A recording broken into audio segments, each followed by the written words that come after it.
You're listening to a Canadian Movie Crew production. Mrs. Doubtfire is the story of a divorced father who dresses as an old woman to be with his kids. Or is it?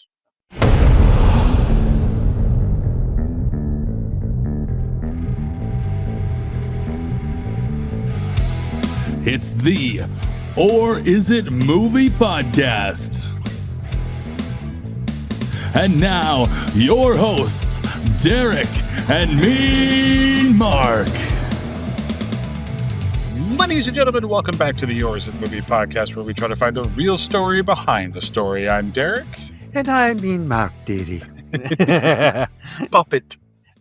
Yeah.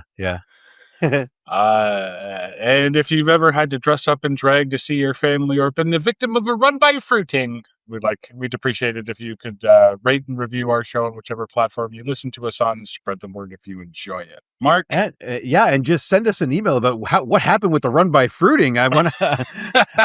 That's a story that needs to be told.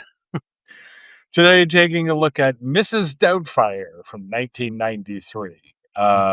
Yes, and like we have done before, we do take a look at movies that we do like. And so if you like this movie, do not worry. We're only having fun. It's a classic, a family classic, I think I can say. Absolutely, yeah. It's heartwarming and, However, I think there's some things to talk about. Welcome to the show, Pierce Brosnan, Polly Holiday, Matthew Lawrence. Surprise, surprise.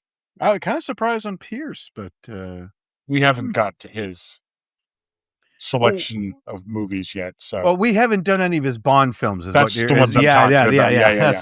Stay tuned, because that we could do a month on some of the Bonds there. Yeah, and welcome to the show, Mara Wilson. Welcome back, Martin Mull from Jingle All the Way, Robert Profsky from Last Action Hero, Lisa Jacob from ID4 Independence Day. Oh, was she the oldest daughter in this movie? Was what, the youngest daughter, I'm guessing? And she was the daughter of the psycho, the alien abductee. Randy Quaid's. Randy she was Quaid's one daughter. of the there's the two kids, right? The son and the daughter? Three kids, that's right. So she there's was the oldest son that you should be very proud of you. I am. And then there's the daughter who does nothing. And then there's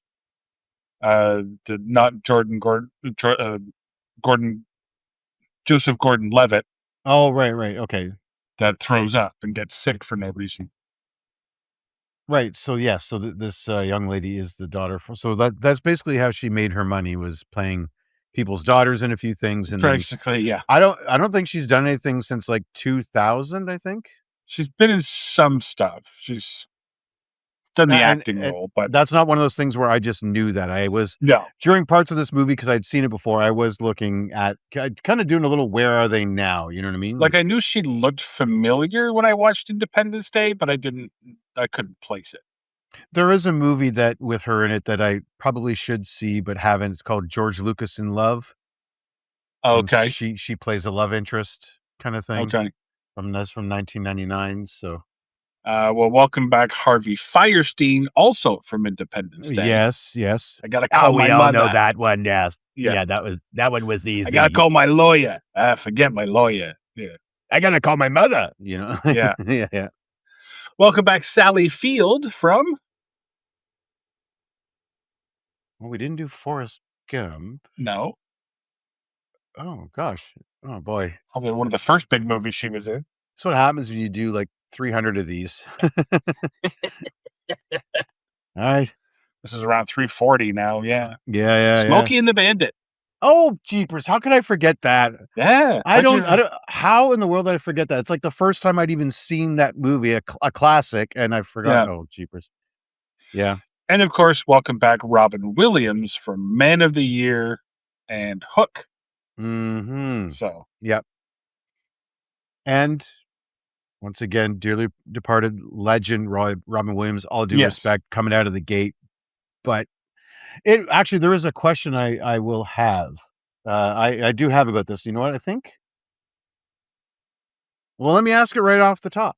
Okay. Just in your opinion, we haven't researched this. I don't know if I haven't, but was this whole movie just an excuse for Williams to cram as many voices as he can, women included, or was this movie written and then adapted to him? You know what I mean? Like he comes in and does what he does best, you know? Well, it wasn't written for him because I have some almost cast later on. So it's the second one then. It's hey, we have this movie. Guess who would be awesome for it? Right, but I mean, once you get him in studio, I don't know if any script ever survived Robin Williams. That's probably true. I can't believe that any script that he laid eyes on did not get some sort of bump from him, one way or another. A bump, I would call it an aggressive re-editing. A complete makeover, potentially, depending on what we're talking about. I don't know. Yeah. And addition bombing, I guess, maybe is more more than what you bargained for, you know? Yeah. Just know that if you have Robin Williams in a scene that's meant to be funny, just be prepared for that scene to go all day. Well, he'll probably give it a couple of goes, I would imagine. Or he would have, yeah. Yeah. I can imagine Jim Carrey probably worked a lot the same way. Like Jim Carrey probably the same way. Yeah. I mean, get it in one, that's fantastic, and maybe that's it. But, you know, you just really got to land something. But a minds like that, they got to, well, hang on, let me try 4 things. And you pick the best one. Yeah. And probably Vince Vaughn works the same way, but just not as, probably more knowingly. Oh, yeah. You know what I mean? Yeah. Yeah, well, you know, I'm just going to say the line on the line. You know, like what's the actual line? Yeah. So I kind of thought of that during I was watching. It just sort of came to me like, I wonder.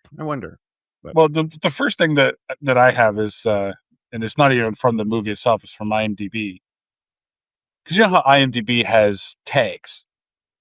Oh yeah. For movies. So if you want a movie with, I don't know, blue cars or alien invasion, you can just search those terms and get a list of movies with those particular things. This one was tagged with high concept comedy. Oh, I think that was a tad egregious. A bridge too far. I don't know if this is high concept. You know what I mean? I don't think this is. Yeah, I mean that's sort of hard to pinpoint, but you know it when you see it. It's like, oh, guy dresses up as a woman to see his kids because he has to.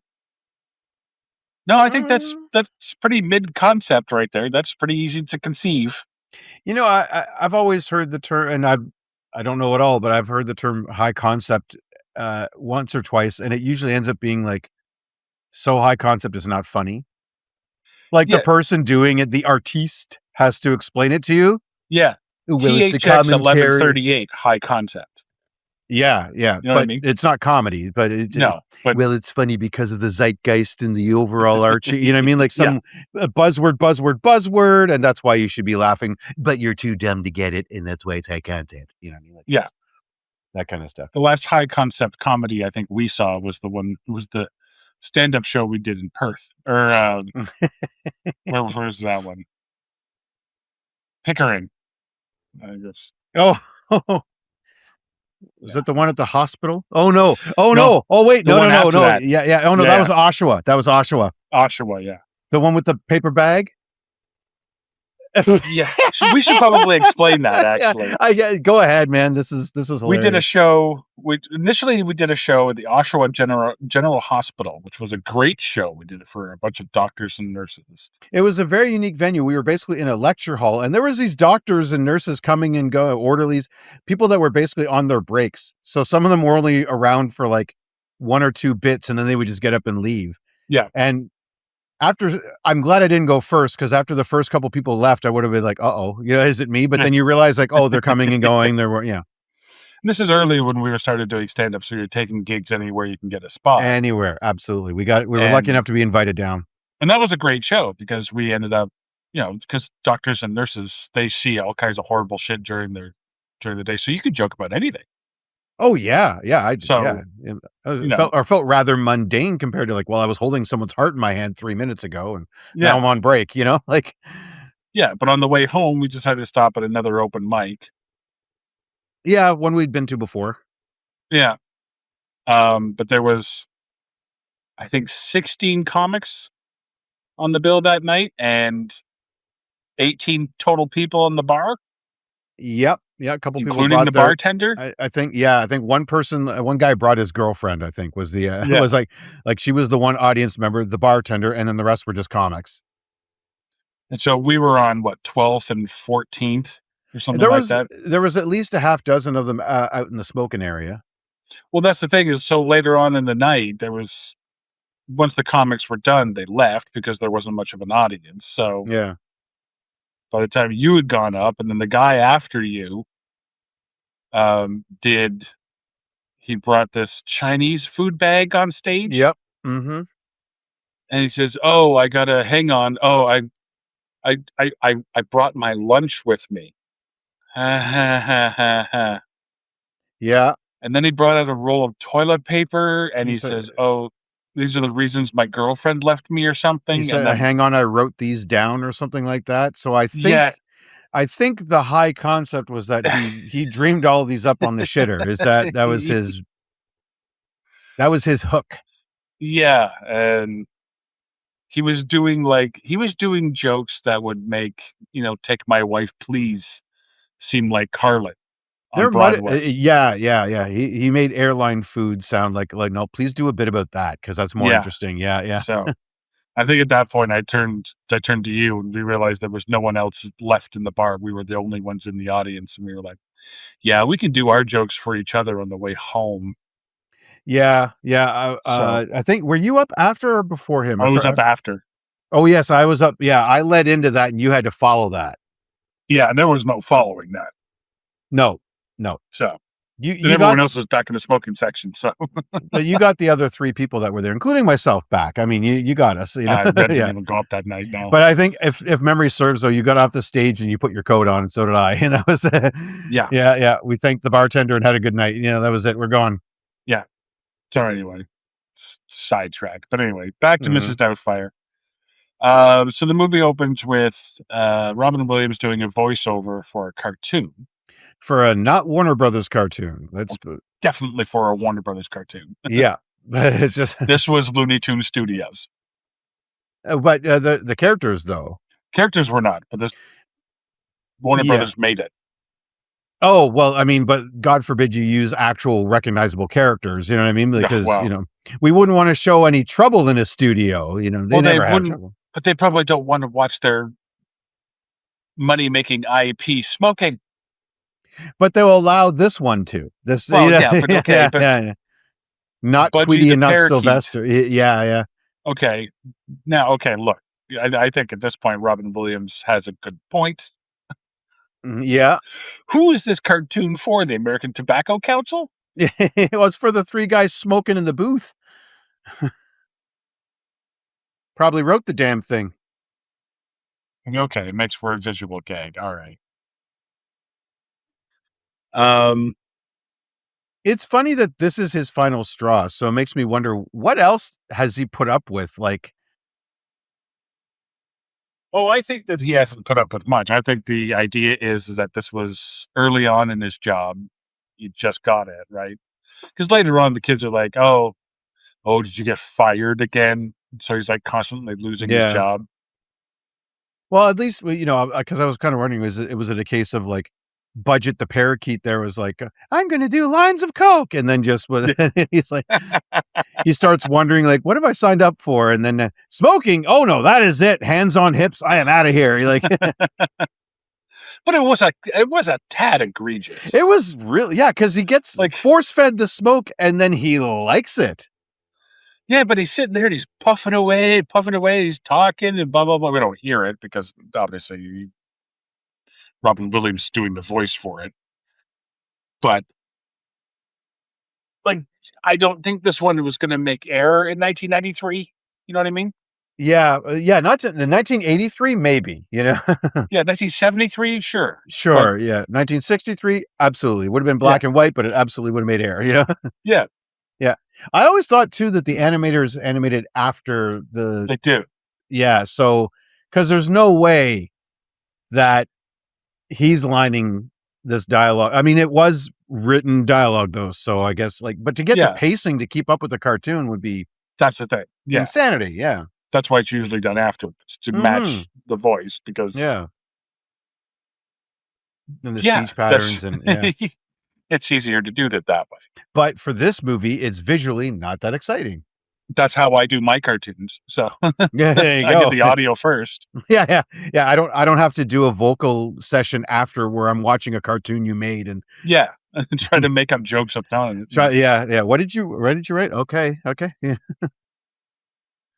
But this is and he says the director says if you want to stand up for yourself and be Mahatma Gandhi or whatever, then you could just leave or whatever.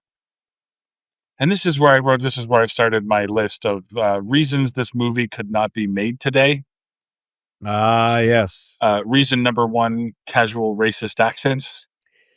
Yeah, it's not. It used to be something you could do.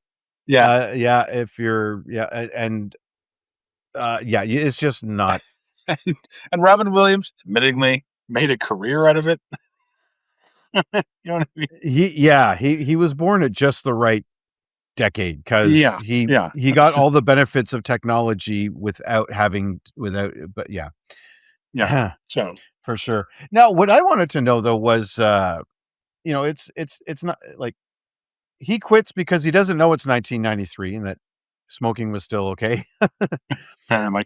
But how are they going to run the show now? They hire one guy to do two voices or more. Yeah. And that one guy walks. They've got their animation done. That is it. They now have to find another him, or at the very least, they doubled their cost now because they have to hire one guy to do the bird and someone to do the cat. Well, from my understanding, the world of voiceover work is not well regulated. No, I'm just saying from a practical standpoint because he was they have to hire someone else. Or someone else is they might not get one person that can do what he did, but it's San Francisco, it's California, so I would imagine you just put out hey, must be able to do two voices. Yeah, and maybe that cartoon, the voices look or sound very different than what he was doing. I mean, I can do two completely different voices.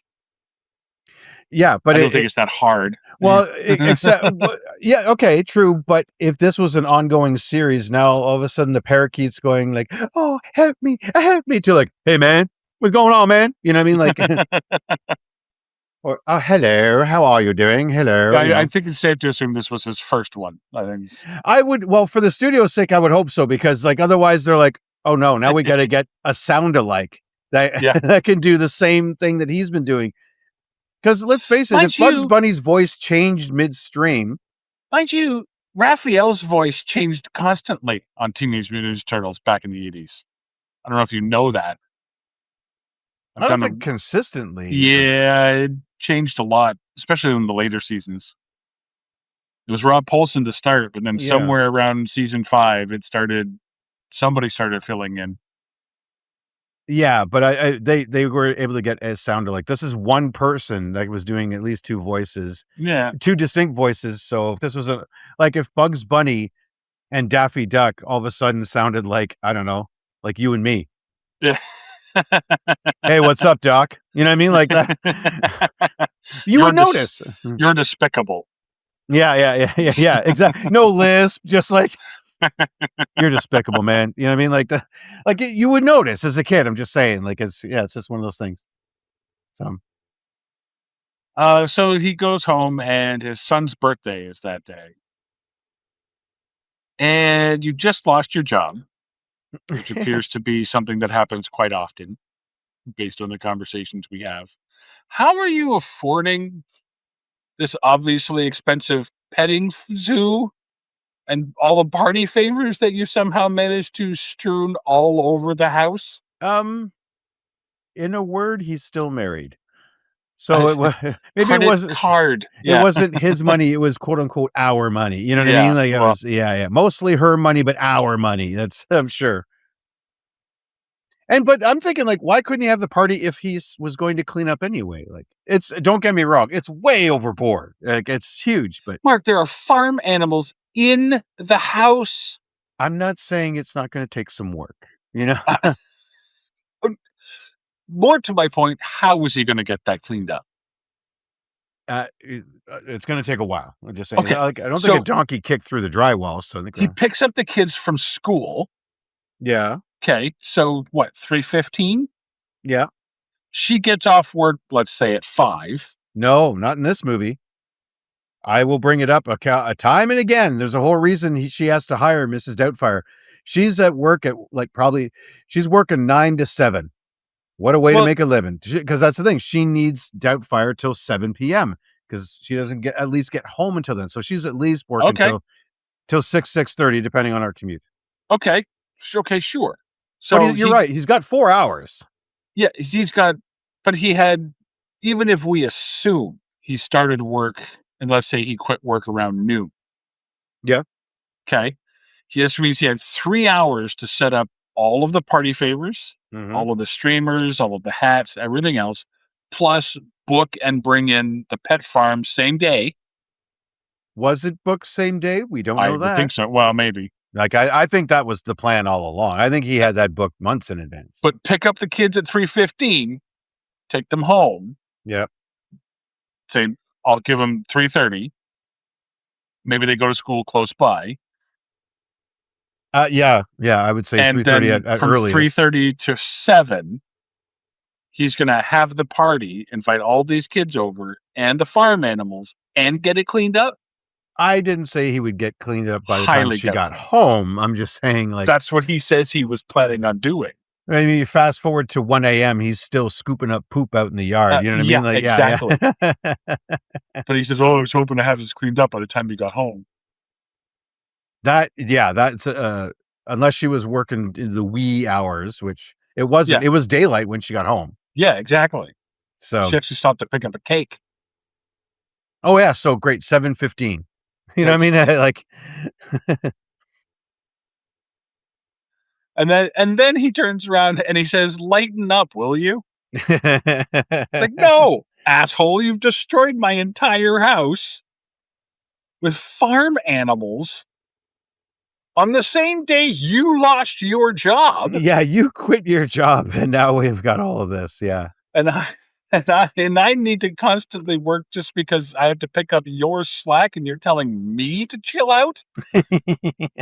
That's my whole problem with this movie: is they make him out to be the hero.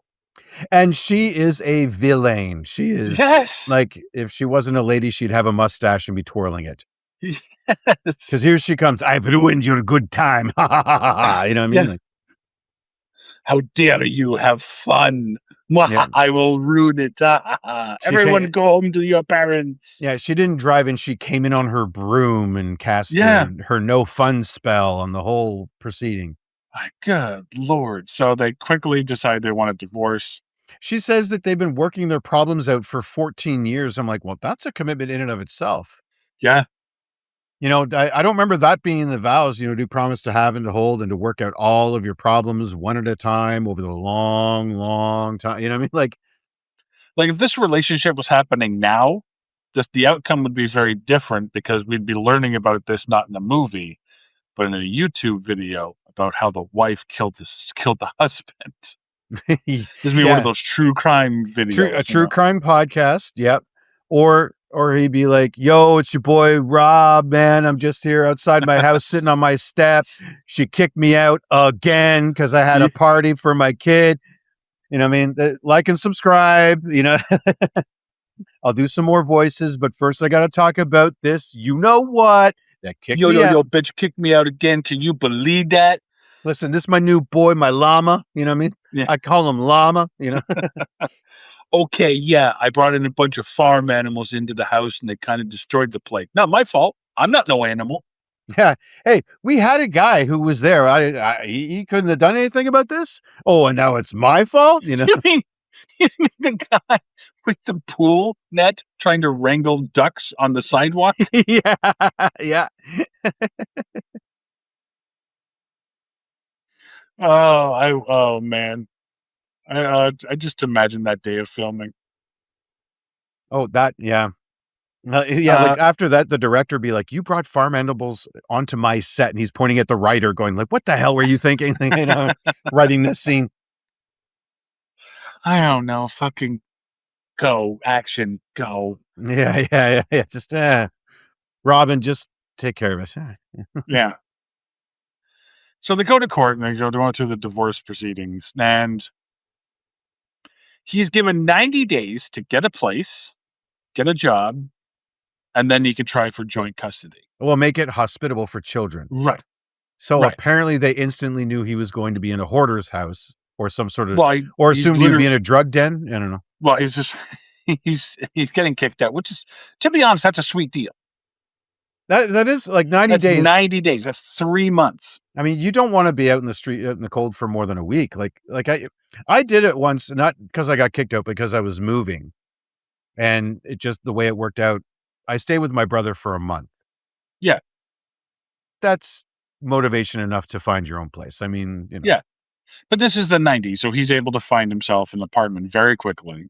Cheaply. With no money. Yep. And it's a nice one. Like it's nice one. Better than where I'm at, Yeah. Yeah. I have a job, Yeah.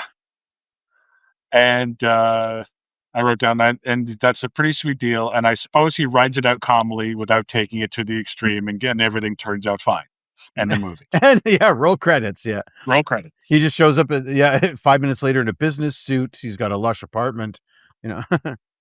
Yeah. Many days later, he shows up. Your Honor, I'm working full time. I have a place that's suitable for children. My court appointed liaison here will explain all of the details, and I look forward to calmly and rationally dealing with this court proceeding. And in my 90 days, yeah. In my 90 days, I've conquered Wall Street from the comfort of my living room, and so I don't see a problem of housing these children. Yeah, I am a 3-time millionaire in the last 3 months. A corporate magnate, yeah. It's the 90s, so it's very easy to do this. He walks into court with an issue like Forbes, and he's on the cover, Your Honor, and he just points at the magazine cover. It's 1993. It's not like there's a housing crisis anytime soon. I'll be fine. Yeah, we'll be totally fine. And I know it's San Francisco, so I know in 4 years there's going to be a crazy madman driving through our streets as there's a terrorist situation on the Rock. But we'll get to that when we go. Right now, I'm good. Yeah. I've invested in a small coffee startup, Starbucks. Right, that was Starbucks, it. Sorry, yeah. One of my many investments. I'm sure it'll pay off later. I'll be fine. Yeah. Have you heard of these things called Apple computers? Yeah. There's been around for a while, but I feel like they're about to take off. I also invested in a music studio for this new style called grunge. Yeah.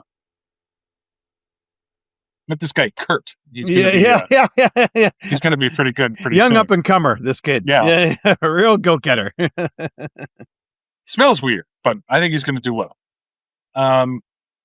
So no, of course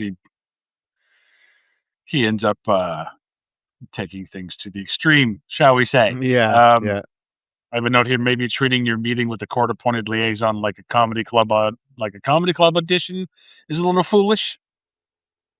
Yep. Even though the hot dog impression was really funny. That one got me. I'd forgotten about that one. I forgot about that one too. Yeah. She could. I do like at the end, which is like, do you think you're funny? It's like, there was a time when I did, and you, madam, have shown me I'm not, You have proven me otherwise. Yeah. That was actually a good bit, because it's like, it's what you would never do. You would never see someone saying that to Robin Williams. Like, he would find a way to make you laugh. Like, do you think you're funny? Yes. Now, I wonder though, because I mean, he was talking to a human being. Did she break? Like, what? Like, during? Oh, she had to have. I'm sure when we see the back of her head, that's a cardboard stand-in. And I'm sure there's probably you notice that there was cuts between his impressions. Yeah, it was probably like he does the impression and then okay, give us at least a beat, and then if you gotta laugh, right? Yeah, like she probably just hold it in for a quick sec and then was able to let it out. My next, I do have a note, like the impressions are a little outdated, but I guess that is the nature of the game, right? Like, well, it's 1993 too. Yeah. But he's doing what's relevant for 93. If it's in 2023, he's doing a whole different set of impressions. That's the nature of the game, right? Like there would come a point where no one's going to know who the hell Christopher Walken is, but you and me, and I'll be still doing the voice. Like it's or trying to anyway. You know what I mean? Like it's Do we have the Brosnan appearance now? Is that? Yes, this is where Brosnan comes in. He's an old friend of Sally Field's from back in university, and he's now very rich and successful in home decor. I don't even know what she does. She does wallpapers and interior designing. Yeah. So he comes to town and he's looking to hire her for Project X. There's no real. Honestly, like he walks in a suit and you just assume, okay, good looking and successful. That is him. Yeah. He's got money. He's got looks. Like that's the only two check boxes that they need. So we do not care what he does, how he got his money. He could be a drug lord for all we care. He talks smoothly, charming, that whole thing. And that's it. Like his whole thing, I have a note here, Mr. Robinson, you're trying to seduce me. That's basically what his job is in this movie, is to seduce Sally Field. Indeed. And now it makes me wonder though, because the way she was gushing over him, like she's like, oh, and fixing her hair, whatever, like, yeah. Had she checked out a while ago and maybe was like, I wonder what this guy's up to these days. You know what I mean? Or, yeah. Or she's got the newest issue of Successful Brits Monthly and is just kind of like, oh, I wonder what happened. Oh, that's what happened to him. Like, oh, that's what happened. He got the cover 6 months in a row. Yeah. There you go. Yeah. The title just says "Still Handsome," like in case anyone needed an update. Like it's just, he's just posing with his 35% more handsome this month. It's a picture of him like leaning on a giant wallet. He's sort of like playfully leaning on a big wallet, I guess. No, he's leaning on a stack of cash. On a stack of, yeah. And the Costanza wallet. That's the Headline is not full of receipts, ladies. Yeah. No IOUs for this guy. Yeah. So then we cut to he's having his visit with his kids around the table, and he's bad mouthing his stepmom or their mother. Yeah. And I'm like, don't be sarcastic around a child who doesn't understand it. Yeah, and also, like, parent them. That's just bad form. I gotta say, shout out to my own dad who handled the divorce way classier than this. Well, okay, I'll put it this way: he did not run my mom down when I was a kid. Yeah, nope, not in front of you. Well, maybe not, but I don't know. I wasn't there. However, there came a point when I was older and I understood more, when he could be a little bit more liberal in his thoughts, and he knew it wasn't going to be. He's like, "Oh, see, now you see what I was putting up with." Like now that you're 16, you get it. Like it's like that. Yeah. You see how she's come. Yeah, exactly. When you were 8 or 9, it didn't. I mean, I didn't say nothing. Yeah, you get it. And this is where we find out that Sally Field is going to be hiring a nanny. I know she's putting an ad out in what's called a newspaper. For you youngins that may not know what these are, this is a daily publication that was dropped off at your house 6 days a week. Some of them were that Sunday one was sometimes a little extra. Yep. Depending on where you live. And if you wanted something, you put an ad in the paper. Now, you paid by the letter. You are familiar with ads. There's things. Imagine those things that pop up on YouTube when you're trying to watch something. Yeah. Except they're written down. Now, writing is a style of communication whereby and they're not compulsory. Yeah, it's like text, but with just your hand, not your hand and the phone. Anyway. So, yeah. Yeah. Saddest thing I can say is if you don't know what a newspaper is, Google it. There you go. Like it's yeah. Ask ChatGPT. I'm sure it'll look it up for you. Oh, the irony. So she wants to hire so she would rather pay $300 per week of 1993 money. Yeah. Right? For a total stranger to watch your kids rather than for their father to see them for a few hours. I'm sorry, Mark, did you not see the pet farm that he brought in the last time he was left alone with the children? Okay, but I mean, like, but I mean, if he only gets to see them that time, I'm sure he'll smarten up. Nope, she doesn't believe that. She does not. I don't believe that. You're on her side. Okay, yeah. I'm totally on her side in this movie. He is a bit of a maniac. That's true. He's completely insane. He even tells the judge that. Like, we'll get to his most insane thing later on in the movie, and that's not even Mrs. Doubtfire. And then they get into a fight when she comes to pick up the kids early because he dropped the kids off late because he's an idiot, and she has to pick up the slack, which is totally the reason why she needs a nanny. So he changes the number on the ad from a 3 to an 8 so that she won't get any calls. Well, first of all, he does the second thing that's totally not going to damage his kids, and that's yell at their mother in front of them. Like that's what I mean. Yeah. Oh, sorry. Yes. Yeah. Like first of all, running her down when she's not there, and then yelling at her in front of them. Oh yes, let's go visit Daddy again so we can hear all the anger and hurt. Yeah. What a good time, like. And this is where his insanity plot begins. He begins again. Now imagine someone took your phone, held it up to your face, then looked up a contact number and then changed it. And then there you go. Yeah. But like to everybody, Yeah. And it's your pretty number. Much. Yeah.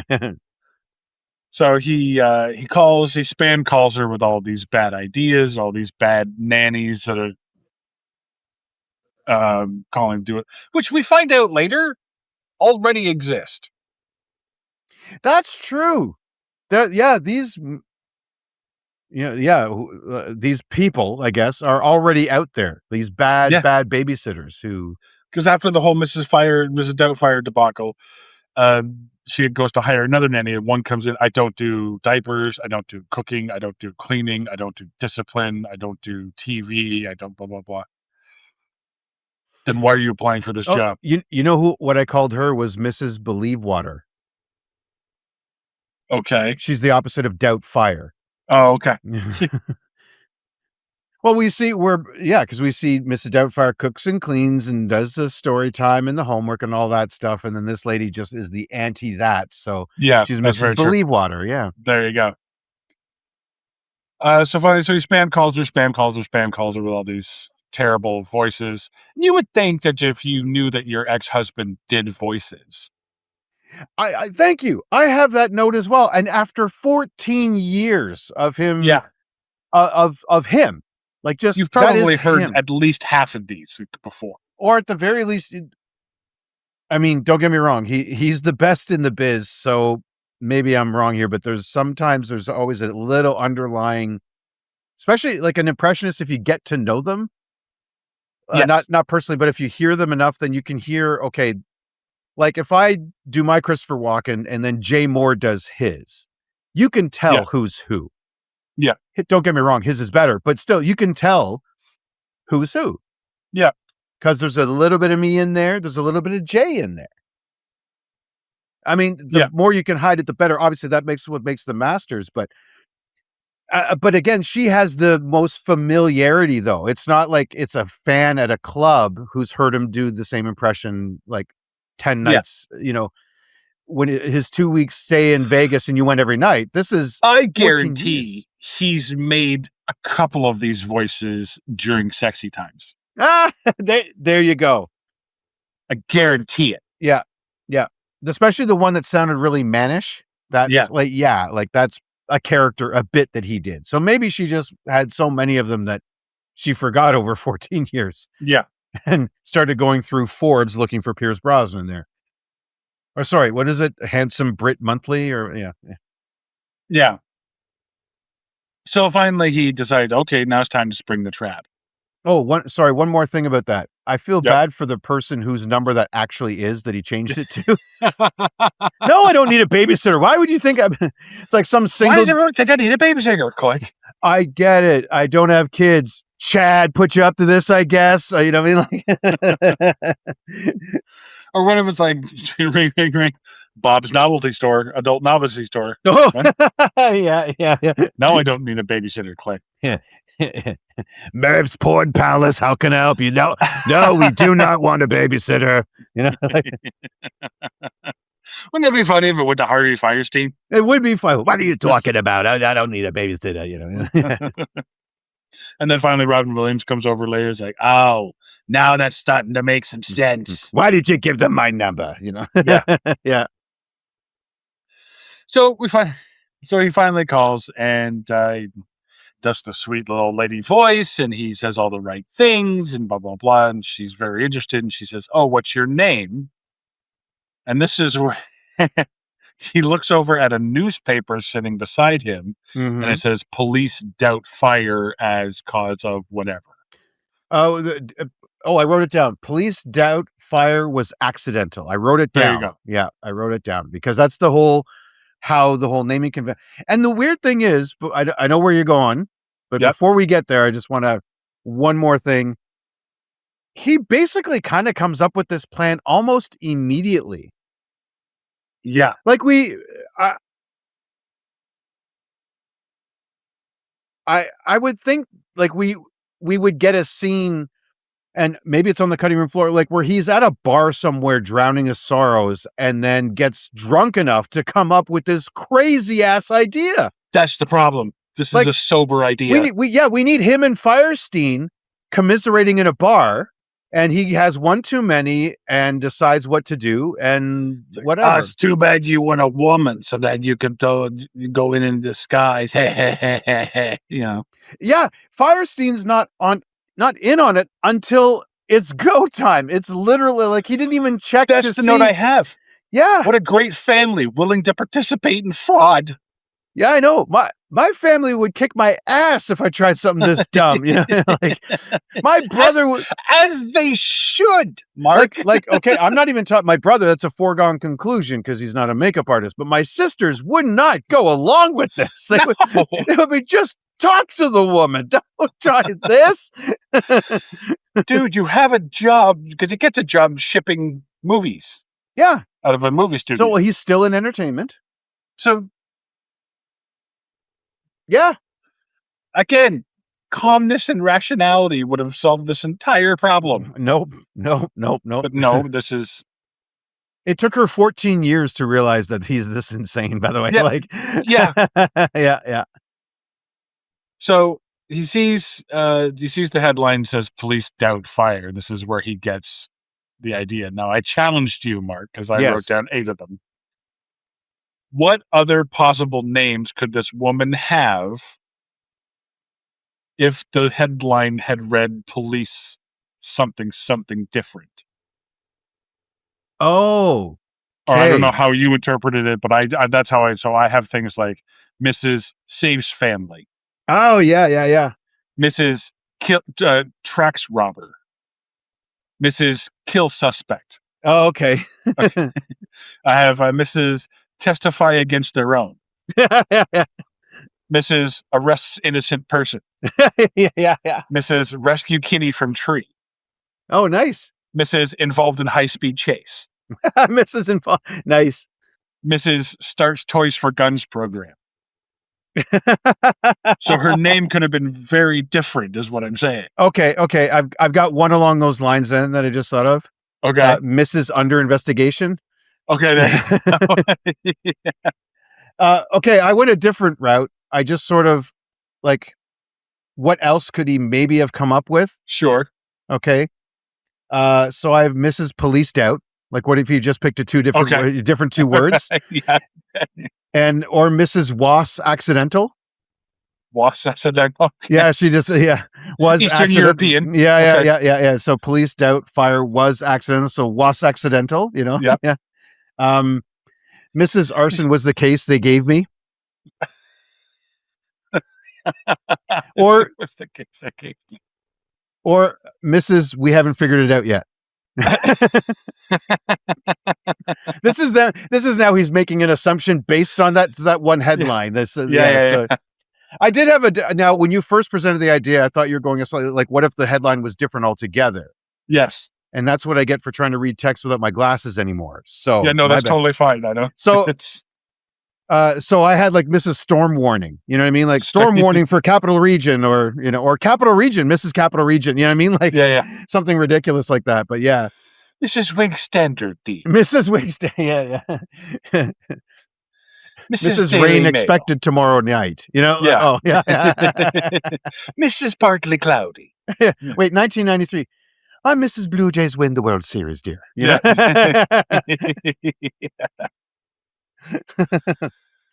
So he goes to Harvey Fierstein, who's his brother, and of course he's flamingly gay and a makeup artist. Did they just look for like the next hairiest guy they could find, and that's your brother? Like, probably was a happy accident. I think that's. Oh, it's great casting. They're dynamic. We got Robin Williams and Harvey Fierstein. She's perfect. Yeah, and I got to say, all credit to Fierstein, because usually he's like his last appearance on our show, Independence Day, he was like the big one. Yeah. Like the big personality opposite Jeff. There's Harvey. You know what I mean? Like, like opposite Jeff Goldblum. He's the big. That was almost out of The Shining. Yeah. Johnny. yeah. But this one, he's like, okay, whoa, wait, I'm all right. Even I'm at class here. I know just how big to be. I'm going to be just so big. But then I'm here with Robin Williams. He's such a great guy. Like, yeah. So he's just as big as he needs down, like I'm in Sleepless in Seattle or some shit. His scene partner is usually just the other guy. You know what I mean? Like, and he has a few lines with Robin, but he gets to go as big as he wants with the other guy. His partner, right? His husband, whatever. Partner? I don't know. 93, probably partner. It just, civil partner. Quote unquote roommate. Oh, yes, 1993. Yes, roommate. That's true. They wouldn't have, I don't know how liberal San Francisco was in the 90s, so I don't know. Very low known. So if they were allowed to be married or not, it's not nothing. No, they weren't allowed to be married, but they were known. Yeah, roommates, quote unquote. His special friend, eh? Yeah. Anyway, but he's allowed to be Harvey Fierstein with that other gentleman, who I don't think I've seen before or since, to be honest. Maybe I've seen him in something. Maybe character actor. But then when he's interacting with Robin, he's like, it must have been weird to play the straight person. Now, I don't mean that in a sexual way. I mean, comedically, the straight man, the comedically straight man to Robin Williams. When you're a big personality like Harvey Fierstein. Robin Williams shows up. He says, "I need you to make me a woman." Oh, I've prayed for this day. Yeah. Okay. It's again, credit to him. He has just the right level, I think. Yeah. Now, okay, here's the thing. They go through a whole montage of, they make him into this gypsy woman. They make him into Barbara Streisand. They make him Bette Midler. Bette Midler. They make him into this old Jewish woman. You've already committed to a voice. Yeah, that's a great. Why aren't you making that fit the? I know this just so Robin Williams can play. I get that. That's because that's what this movie is. But that was my question earlier. I'm watching this scene, and this is why I was like, was this just an excuse for him to do as many voices and personalities? And like, how often does he get to do his Barbara Streisand impression? I look at it as a metaphor for this show, where eventually he's going to go off on a tangent. Yeah, I digress. I'm just saying. As the cause of many of those tangents here, I digress. But you're right. You're absolutely right. He'd already committed to the character is a British woman, so it should have been a Margaret Thatcher look, or something. I don't know. 93 Princess Di. Yeah, probably. I'm just like famous. Well, the Queen. The Queen obviously would have been a good pick. Yeah, not the long-haired, black-haired, big-nosed woman that they start off with. Yeah, really. You know what I mean? Like, Yeah. it's totally off, you know? Yeah. I have a note here. His facial makeup reminds me of the old McDonald's commercials. Remember the original Hamburglar Oh. from the old McDonald Lane commercials from back in the 70s, early 80s? Oh, it's been It a just minute. looks like Yeah. it just looks like clay attached Yeah. to the Oh, face. yeah. Yeah. Like Clayface from Batman in the early years. He's very not practiced yet. Yeah. Yeah.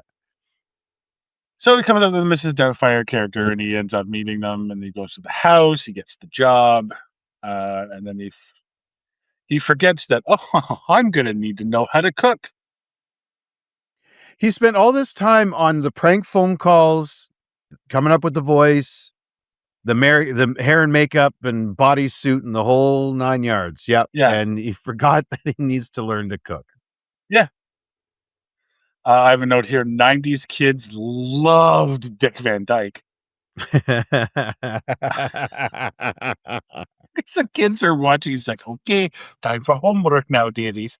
And they're like, no, after Dick Van Dyke. Click. Like, I'm sorry. What? Yeah, what? And this is a Warner Brothers picture. They didn't have any Tiny Toons, Animaniacs, even just the old Bugs Bunny cartoons. Bugs Bunny cartoons. Yeah. No, you went straight to Dick Van Dyke. Oh, I see. Was Nick at Night kicking your ass? Is that what's happening? You need to Dick Van Dyke. Really? Dick Van Dyke? Really? Okay.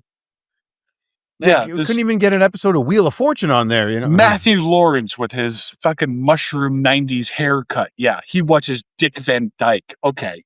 Hell, well, how about an episode of Blossom? You know. Yeah. I don't know if that was Warner Brothers, but I'm sure you could get it. You know? Hey, why don't we just whoa for a minute? Okay? Hell, I'd take a Family Ties rerun at this point, you know. Yeah. Yeah. Dick Van Dyke. I like it when he trips over the ottoman. You know, against the. And then we get the scene where the Jim Carrey's lawyer from secretary from Liar Liar shows up. Yes. To check out the apartment, and he's still in. So he has to pretend to be both Mrs. Doubtfire and Robin Williams. Well, this is after he gets hit on by the bus driver. Yes. Reason number 2, this movie could not be made today. Mistaken homosexual attraction is hilarious. Yep. Yep. I took it as like an attaboy to Fierstein and Co. for just how good they did with their makeup job. Like in universe, like it was that good that this guy was fooled. Yeah. Right. But now, you're right. That like today it would just be like, yeah, so dude looks like a lady.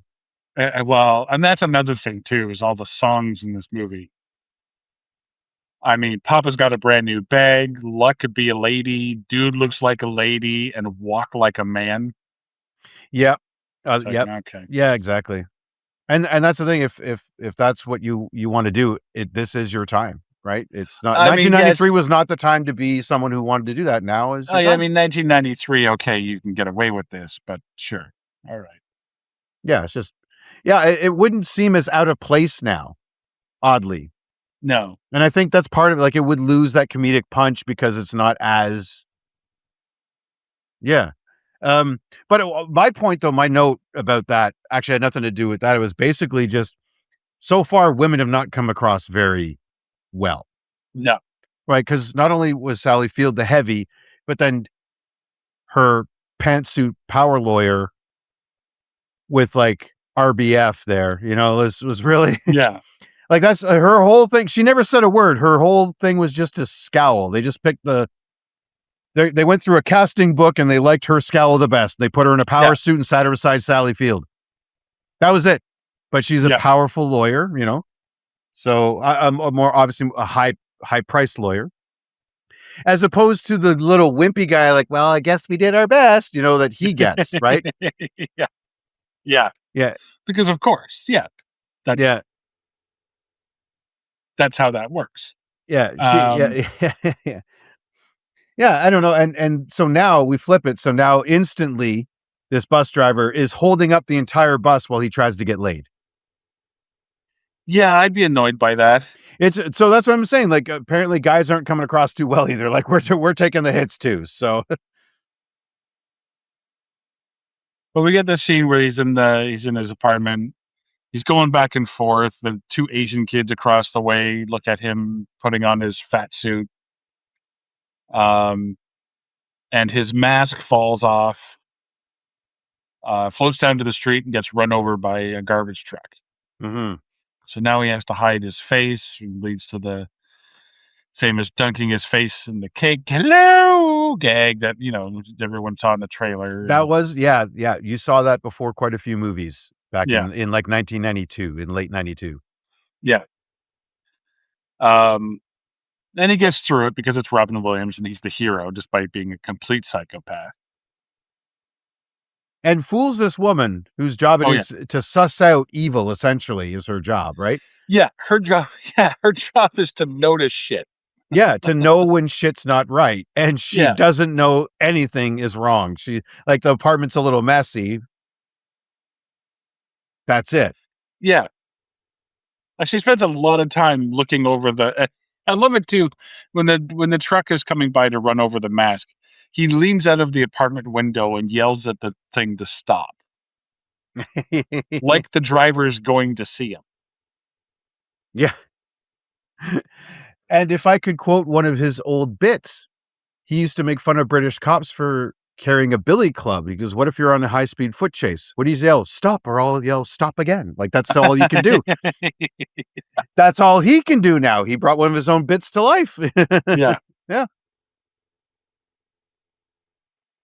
I don't have much on that one because it's a lot of back and forth. And that's like, it's Robin at his best. He's improvising. He's doing the thing. Like, I'm just like, how many times are we going to see this guy change? I'd forgotten since the 90s. So. A lot, actually. Yeah. So as we get to the Dick Van Dyke. Oh yes, his boobs light on fire. He's having hot flashes his first day as a woman. So we're back at right. So Fierstein brings over a replacement. Yes. And then it's the next day. I have a note about the next day where, the kids are saying no to doing homework, and Doubtfire lays down the law. Like, you're going to do work of some kind, essentially. Like, it's this or manual labor. And the kids capitulate and start doing manual labor. My only note is, why do you give the little baby kid the bronze polish?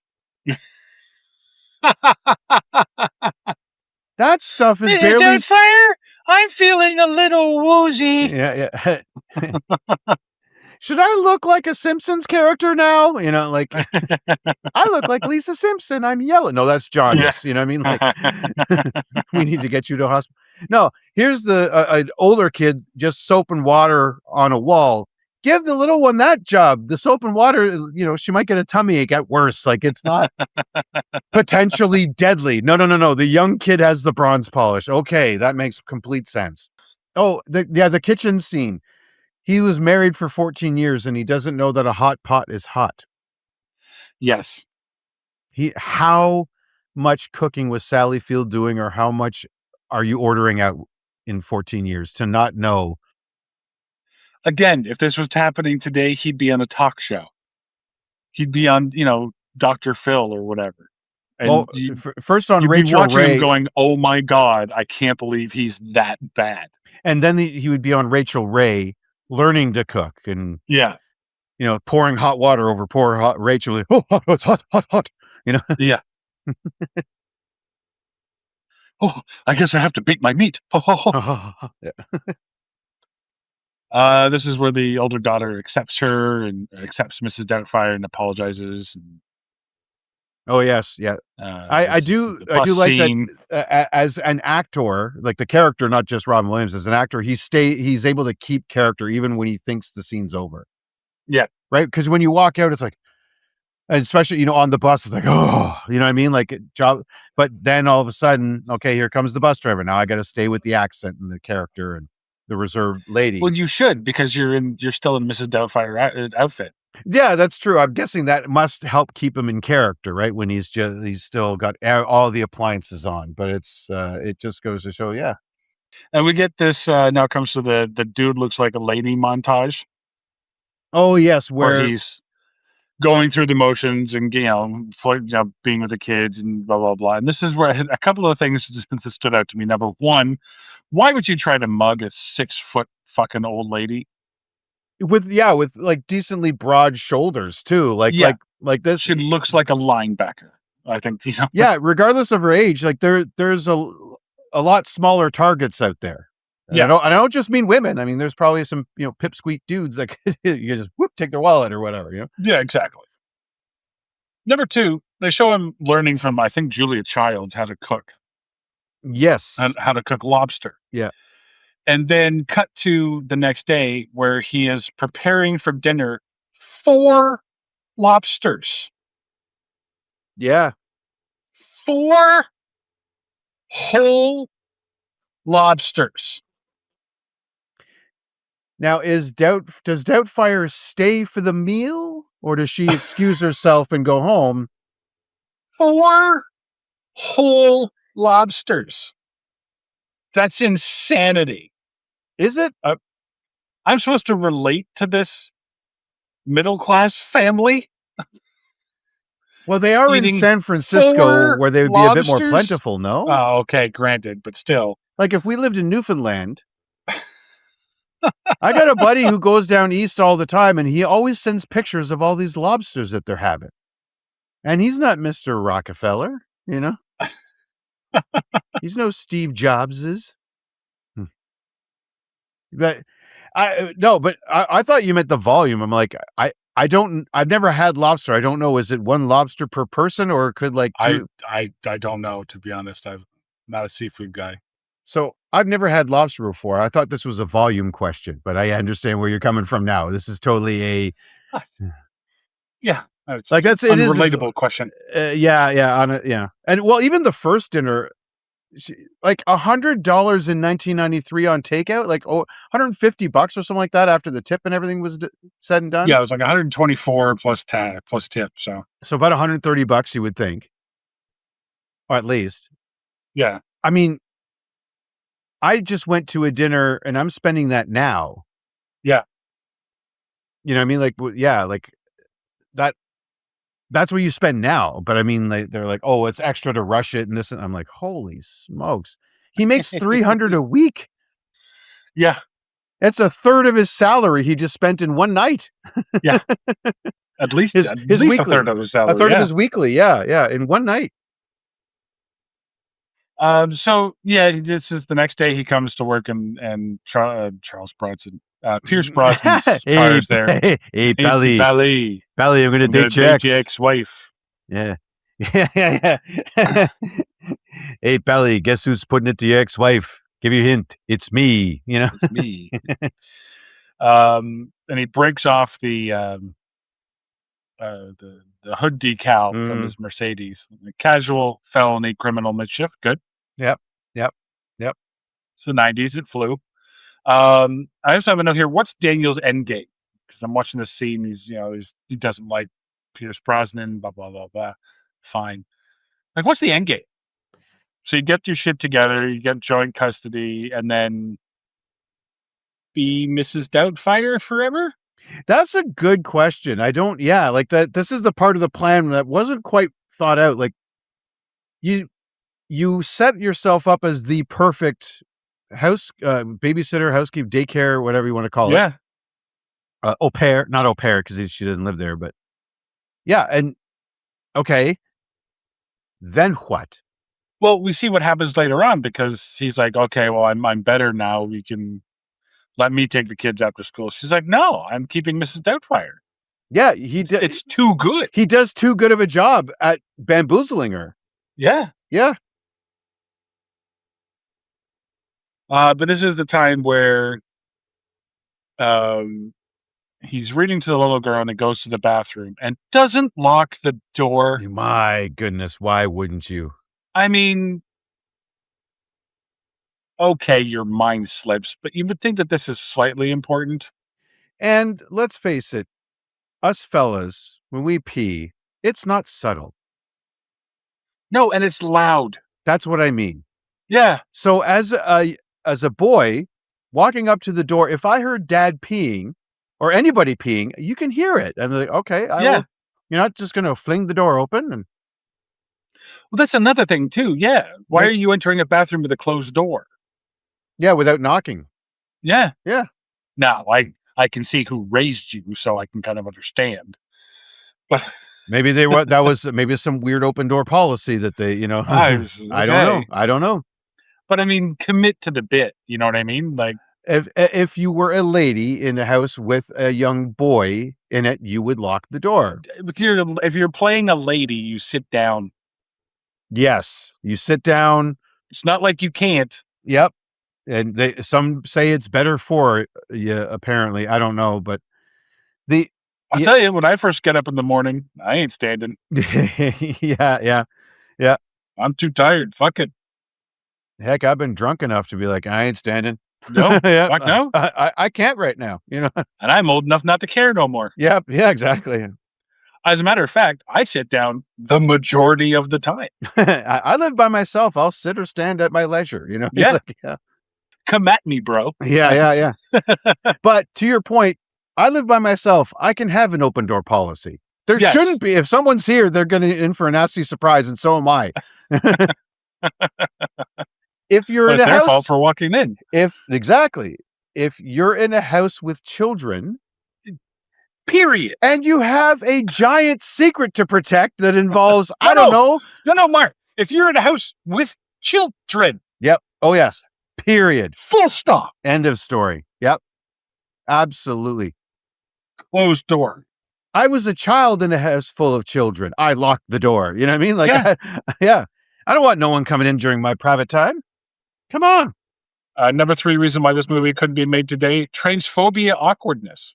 Awkwardness. Holy smoke! This kid screams bloody murder and let's call the cops. No, I meant later on when the girl and the boy know, Matthew Lawrence and Lisa Jacob know. And he hugs the girl and he goes to hug his son. He's like, oh, no. It's like, oh, right. It's a man thing. I get it. And I'm like, okay. No, okay. But but it starts with him screaming bloody murder. Yes. He's a he, he's a she, he's a she's a he. Yeah. And literally says, let's call, better call the cops or something like that. Or call the police. Call the cops. Call the cops. She's a he. Like, that's where it starts. And then, it just keeps getting awkward. Yeah, that's where we were in 1993. If there's a man dressed up like a woman in your house, call the cops. Yeah, exactly. It was the temperature of the day. I mean, But to be fair, you should have already known that Mrs. Doubtfire was a dude, since she was the only quote unquote woman not dropping their panties in front of Pierce Brosnan. That's true. Yeah, I'm pretty sure the teenage girl was trying to sit on his lap at this point. Oh, good. Yeah. The only girl safe was little Mara there. She was too young to get that. But the teenager's like, oh, this is making me feel things. I'm sure it was like she would all of a sudden start competing with mom for his attention, Yeah. Yeah. She starts dressing sexier, shorter skirts, lower shirts. Something like that. And so would an older lady with, a little bit little unbutton here, a little bit of, oh, dearie, take me over the table now. Yeah. Yeah, British, give me a right, what would you call a right bollocking? No, not a bollocking. That's a bad thing. No, a right bollocking is right. Give my arse a good thrashing. Yeah. Let's have a wee go, like a wee go.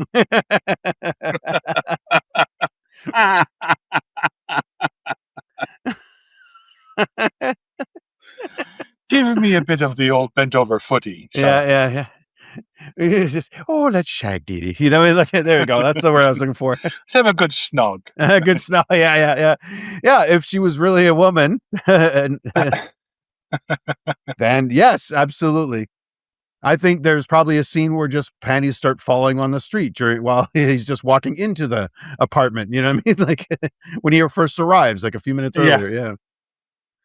And I think this is another funny line too. It's like, well, they ask, well, how did you get all this get up to be Mrs. Doubtfire? It's like, oh, your Uncle Frank and Aunt Jack. Yep. I'm like, that's one of the funniest lines in the movie. Yep. That should have been in the trailer. That's so funny. You know what I mean? Yeah. Never mind. Hello. Yeah. Okay, fine. That's that's the joke we're all going to get sick and tired of by the time this movie's out of theaters. Mhm. But I mean, Uncle Frank and Aunt Jack, that is subtly hilarious. Yeah. It's both funny but also accepting. Yeah, it's Right, it gets the entire point across, and they don't linger on it, and they don't, there's no comedic pause beat. You know what I mean? They just drop the line and walk away. No, and the kids are like, oh, okay, yeah. Like, it's like, oh yeah, okay, yeah, like totally, like I get it. Like we know, but wink. It does, like I said, set the temperature of the day, like, which is now that I think about it, kind of weird. If they're accepting of their uncles, yeah, quote unquote, why is a woman dressed as a man so shocking? No, a man dressed as a woman. A man dressed as a woman. Sorry. Plus you live in San Francisco. You would think you see that all the time. Mind you, it's in your home, granted, but and it is your dad. You know what I mean? Like that is that. Maybe that's the part of it that we're not. Like if it was Aunt Jack dressing as a woman, they'd be like, "Oh, okay, Uncle Frank and Aunt Jack are coming over for dinner." Okay, you know what I mean? Like they might have been nonplussed by that, but because it's dad, now all of a sudden, okay, I've known this guy my whole life, and he's never been like this, and now all of a sudden, this is very extreme transformation. Yeah. So maybe that's the part of it that I'm trying to think back to 93, but again, I'm in Canada. I'm not in San Francisco. Like, so I don't know what was like it was they're more open minded. That's all. You know what I mean? I guess so. That's whatever. I do wonder how the youngest actress there, the actress, not the character, but the actress, reacted to Robin Williams the first time in the full makeup. Well, I have a little bit of trivia on that later on, but what about she had done a bunch by now. Oh yeah, she is a working actress. Like, so yeah. But I mean, this is something you just don't see every day, you know? No, true.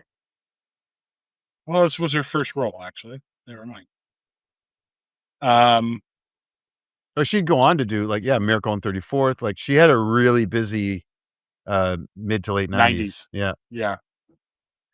Born in 87, so by 1993, she was 6. So she's right on time. I thought she was a little older than 5, but I guess she was pretty much bang on at that point.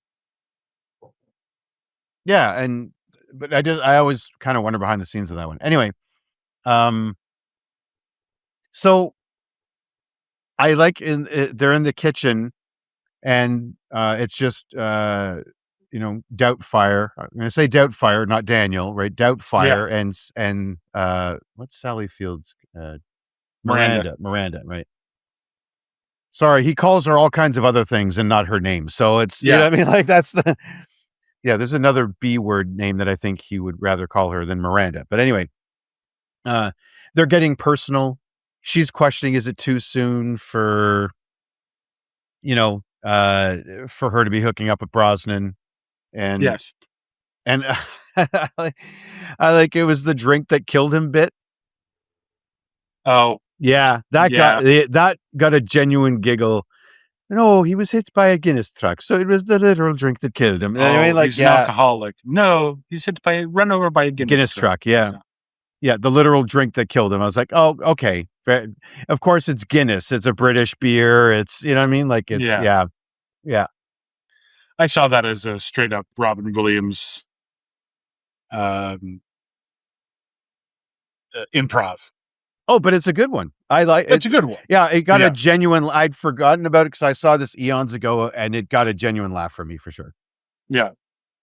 Did you see this in theaters, by the way, or did you like me rent it? Oh gosh, or did you watch it on TBS? 93. I probably didn't see it till later on home video. Okay, like before the end of the 90s, I think. Well, this was everywhere in the 90s. You know, almost every Sunday this was on. Eventually, yeah. Some it's channel, just on, eventually. Yeah, by the mid 2000s, it was just on TV every Sunday on somewhere. Yeah, exactly. So we get to the famous pool scene. Oh, did you catch the at the beginning how there's a bit of a flub? Where? All right, so it's not our main characters.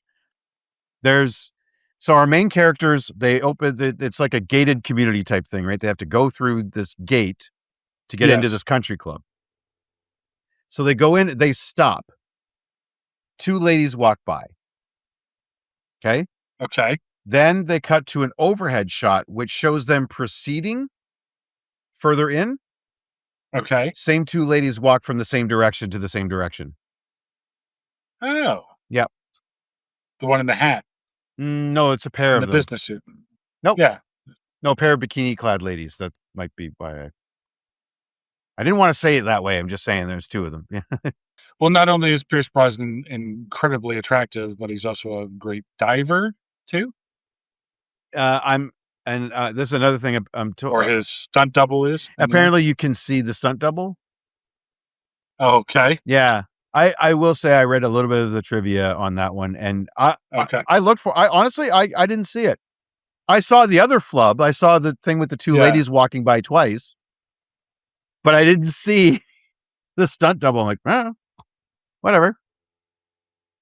The one thing I noticed is that this is, probably the middle of summer, right? Mm-hmm. And the teenage girl is showing up to the pool in a sweater. A knitted sweater in San Francisco, in San Francisco in the summer, California in the summer. I can't. Like even Sally Field is dressed down a bit. You know what I mean? Wait, actually, no, it's not the summer because the kids are still in school. Okay, but still, you're able to go to a pool. Yeah, but this could be January in San Francisco. I don't know. I've never, you know what I mean? Like it's California. This could be their March break for all I know. That's very true. Because like throughout this entire movie, they are still in school. Still, like the whole thing is pick the kids up from school, have your time with them. Miranda gets home, get the fuck out. Yeah. And the whole debate is whether it's going to be Doubtfire or Daniel. Right? Yeah. That's what it ends up being. But there's never a point where it's like, if there was a sequel, it'd be like Mrs. Doubtfire at summer camp or something like that. And she's, she's now got to do all this summer camp stuff because she gets roped into it. And this is where we get the run by fruiting scene, which is going to be, again, it's kind of overplayed nowadays. It honestly, yeah. And it was, you heard people just doing the voice. Yeah. Every once in a while. Like, oh, you see Mrs. Doubtfire? Oh, run by fruiting. You know what I mean? Like, it's like, that's, it's almost like that was the tagline. Coming this summer, a run by fruiting, Mrs. Doubtfire. You know what I mean? Like, and that's the thing too, is like, he was actually talking to someone, I guess, he doesn't see it, but there was a guy there that Pierce Brosnan was talking to that would have seen Robin Williams throw the thing at him. Oh, this guy, Ronnie. Like, it's weird that because I thought, like, is this entire pool scene just to have him talk to Ronnie about how, hey, you're the eternal bachelor guy, you don't like the kids and you never have the kids, and then he's like, oh, I'm turning 40, Yeah, this is a remnant of the old story where initially Pierce Brosnan was in it for the money. He wasn't. He didn't actually love Sally Field. He was in it to, I guess, screw her out of money or a contract or something. So he was supposed to be the bad guy. Right. But they changed it so that he was actually, a decent guy. Because, not all stepdads are awful. You know what I mean? Yeah. For a change. Yeah. We finally got one in the W column. Like, it's rare for stepdads to get, anything. So. Yeah. Step parents, really. You know what it might have been? Like maybe for all we know that this role was written with more of like a Tim Allen type in mind, who was going to screw her out of some money, right? And that's why Daniel would hate him. But then, they get Pierce Brosnan, and like, you know what? People are just going to hate him because he's so damn good looking. Like I think it's probably Pierce Brosnan halfway through filming. He's like, gentlemen, he just charms the writers. It's like, gentlemen, I don't know if we can we make Stu maybe a good guy? Yeah, I don't know if I need to be a dick. Yeah. And he just, he smolders at them, gives them the old smoldering James Bond eyes, and they're like, Yeah, I think he's got something here. Change that up. Yeah, exactly. You know what? It's during this scene, so he's still in the bathing suit. He's toweling off and be like, "Oh, let me talk to you for a sec," you know. He's dripping water. Yeah, everyone's got he's got everyone's attention. Yeah, even Williams is like, "Wow," you know, like leaning on one hand, going, "You know what? He's right." He's right. Yeah. Oh, he's right. Even I. Yeah, and he goes over to Chris Columbus, the director. Hey, Chris, let me talk to you. Yeah. This he turns into like a mafia guy. Look, Chris, this is a nice movie. Should be a shame if something happened to it. You know, I'm going to be the new James Bonds. You know that, right? The whole English thing is an act. Yeah. I do. They loves me for my accent. What can I say? He grabs Christopher Columbus by the scruff of the shirt and goes, "Hey, you make the changes we talk about," and slaps him on the cheek. Good boy. Yeah. You know? By the way, drop that fake British accent you got too. Okay. You know? Yeah, you and your brother from Jersey. You know, I don't know if he's actually from there, but you know. I don't care what kind of family movies you made before. Don't care. Stop. Yeah. This is my picture now, baby.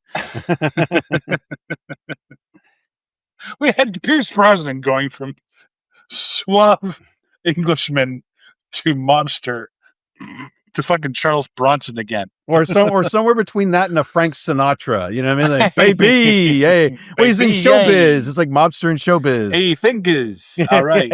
Yeah. Pierce Fingers Bronson is here. You know? So we cut to Daniel's at work, and he starts playing on set with the dinosaurs because there've been this horrible kids show that I don't even know how is still on the air. Oh yeah, this boring guy. He starts playing around with the dinosaurs and this blah blah blah. And I'm like, oh, this is a pretty good dinosaur scene. You know, probably the best dinosaur movie scene in all of 1993. Oh right. Second, 15th best dinosaur scene in 1993. Wait a second. Was this early 93 and then that was later 93? I don't know. I'll have to look it up. There we go. This movie came out June 11th, 93 was Jurassic Park. All right. This was November 24th. So he's now competing with the best dinosaur movie. Up the wrong tree. Yeah. There's an edit. They should have made it any other animal. Yeah. Like sharks, whales, dolphins. Man. The rapping raptor was a good idea. Yeah, okay. Yeah, that was pretty good. I got to say, that whole scene. Yeah. You know what? It was improv Robin Williams, but it was subdued Robin Williams. I always think the improv subdued Robin Williams was always funnier than over the top. Over the top can be funny. Yeah. But subdued improv Robin Williams, I think, was much funnier. It's almost like his focus and attention gets directed slightly more to the writing and less on the presentation. Yes. And there's a sweet spot in there where he gets both just fan-friggin-tastic. Yeah. I liked the King of the Dinosaurs. Like instantly starts doing Elvis. I love that. Like he's got intro music now because it's James Brontosaurus. James Brownosaurus. Yeah. Like that. Yeah. That was great. I eat wood. Yeah, the whole "I eat wood" song. I thought that was hilarious. Yeah. He's adapting. So good. Yeah. And then he even did the cape thing. Oh, I'm done. And then he's got brought back. I'm extinct. I'm back. Yeah. And I like the end of the scene too, where he's like, "Take 5. Take 5 million. You're extinct. You're dead." You know, like fucking Robin Williams impression. Fuck. Oh well. Hey, that's just a tribute to the master, you know, or one of the masters. I just gotta point you in the right direction. Go. Yeah. Perform, monkey. All right. Yeah. So we have the classic plot twist. This is the big crescendo of the movie. The classic 90s plot twist of 2 meetings in the same place. Sorry, if I can, real quick before that. Yeah. So we are at the point now where I'm watching the movie. I'm a bit behind you in that I asked the question right around now. So Dan did so well at housekeeping and nannying that he's replaced himself with a character he created. Yes. But it was weird that that Miranda was saying she now rushes home to be with her kids because they're doing better. Like that. Thus negating the need for Mrs. Doubtfire entirely. That's not what I saw. Oh, okay. The fact that she would like stay at work extra because she thought her kids were shits, apparently. Oh, okay. And now the grades are up, the house is clean, they're fed. This is the magic of Mrs. Doubtfire. And now she's rushing home to be with her kids. So, okay, Mom, I didn't realize it was conditional love that brought you home to me every night. Okay. Yeah. Maybe, yeah. See, this is my thing. This is the magic of Mrs. Doubtfire, that it makes you believe that Sally Field is the villain. But it's lines like this that make me believe it too. But Mark, she had to work in order to pay for everything.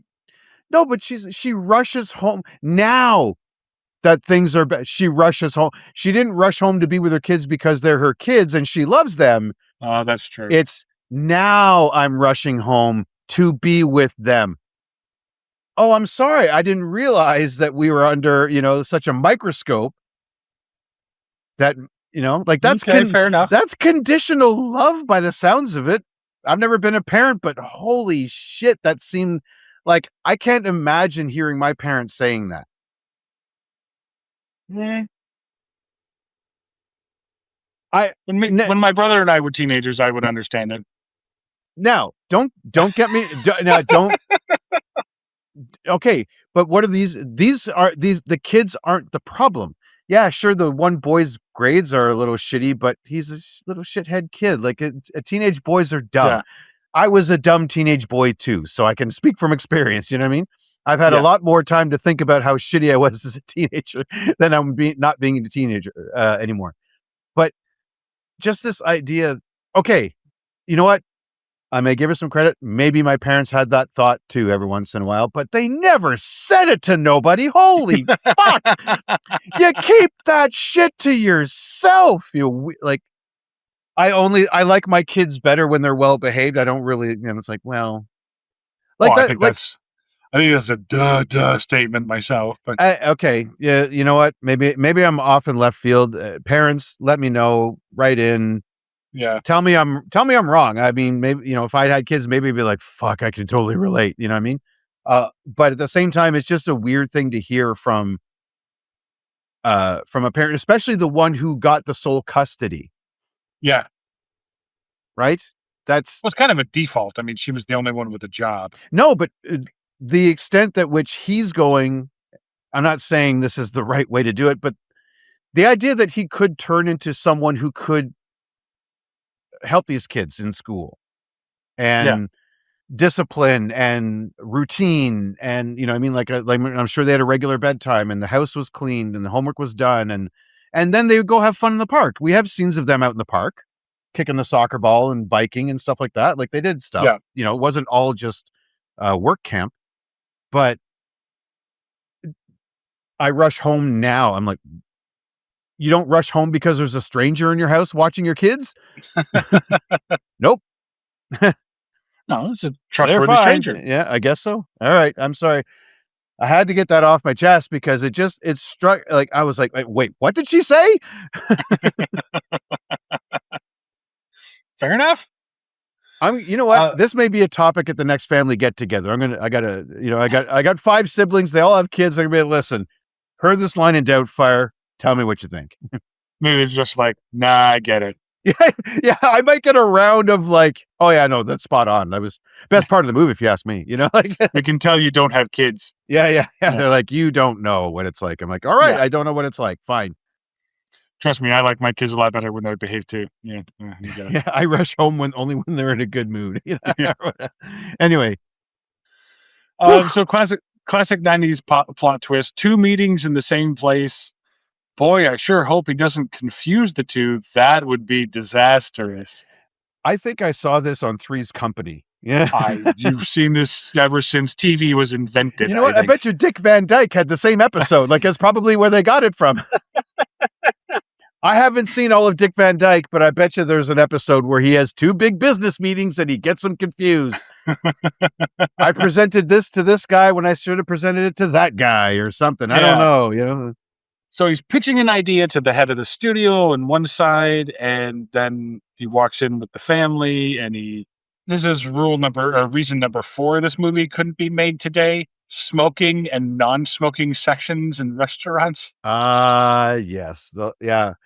That was the gateway to smoke-free indoors. I did appreciate that. Yeah, as a kid and even as a young adult when I didn't smoke, so I appreciated having a place to go. Yeah.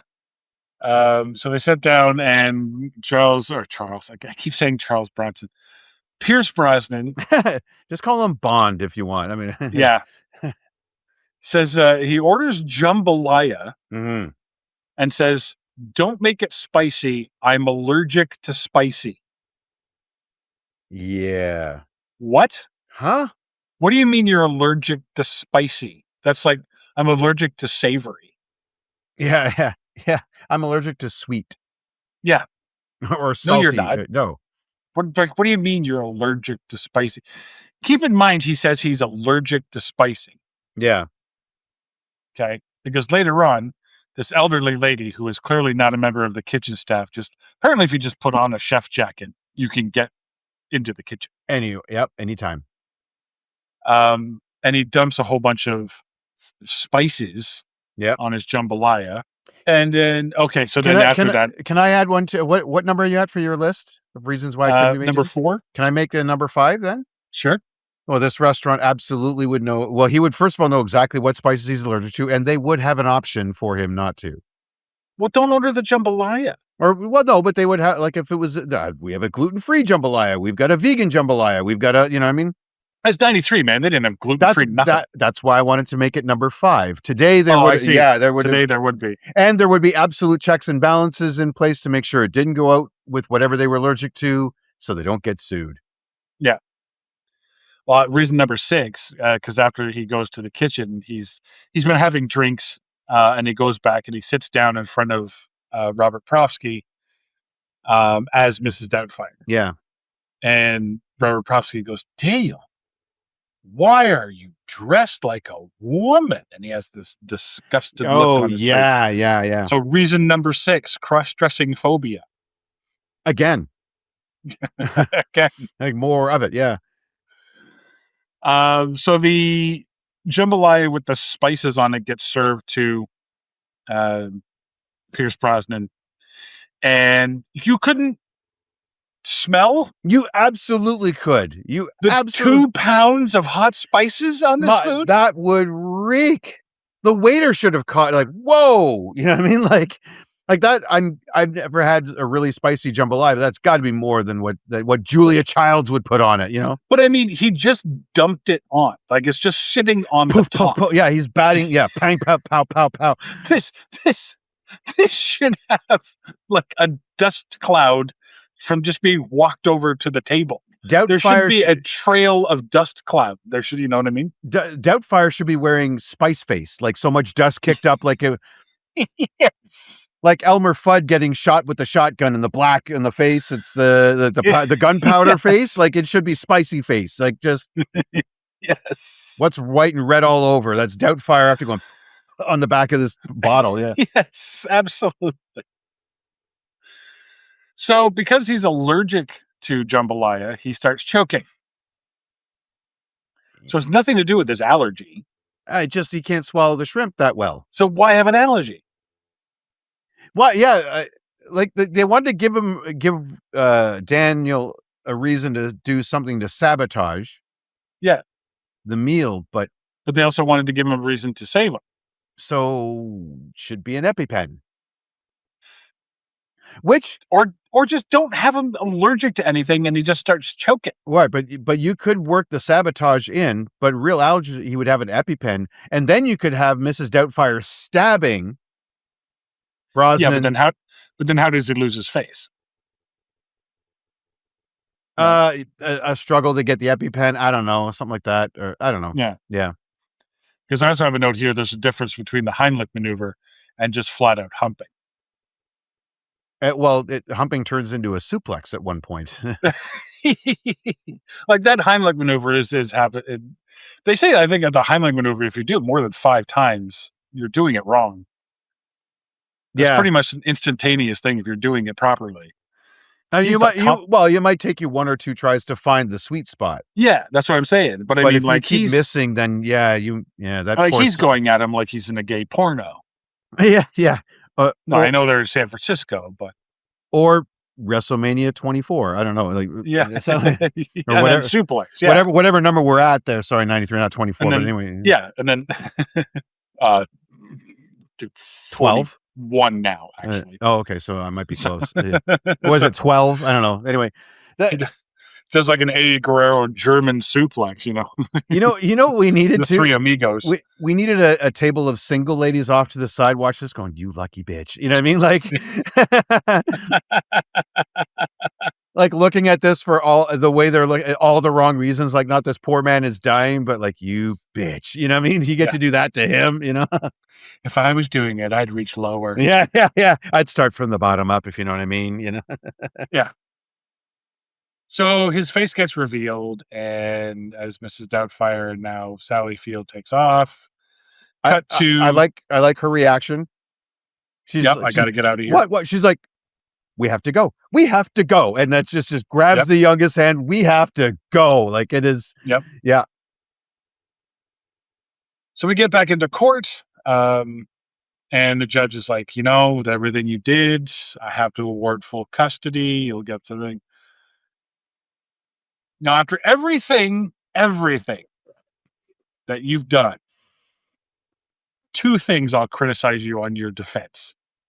Number 1, don't represent yourself. He had a shitty lawyer first, but you doesn't matter at this point with everything that you've done. Yeah, the dressed up as an old woman. Yeah. This is crazy. Everything you've done, zoo. You're right. Your right to remain silent should be your number 1 concern. Okay. Number 2, if you are going to testify on behalf of yourself, do not say, quote, "I'm addicted to my children," end quote. Yeah. There's not going to help your case. There is like one of the few serious moments that Williams is in earlier on in the movie, talking to Miranda about how shitty it is that he has this court. Oh no, this is later. He's like, I have a court appointed guardian watching me with my children. Every time I go to hug them, they question why. Yeah. Maybe it had something to do with you saying you're addicted to your children. Thank you. Yeah. Yeah. Yeah, no, you're not being put upon, dude. This is what we call the consequences of your actions. Yeah. This is one of those characters that got away with a bit too much. Yeah. Oh, I've got a story. Meat effect. I got a story I'm going to tell you offline about. Gotcha. Okay. Something that happened at a restaurant, but anyway. No, Pierce Brosnan wasn't there. Anyway. No, okay. Yeah. But she meets him at work, and they come to an understanding, and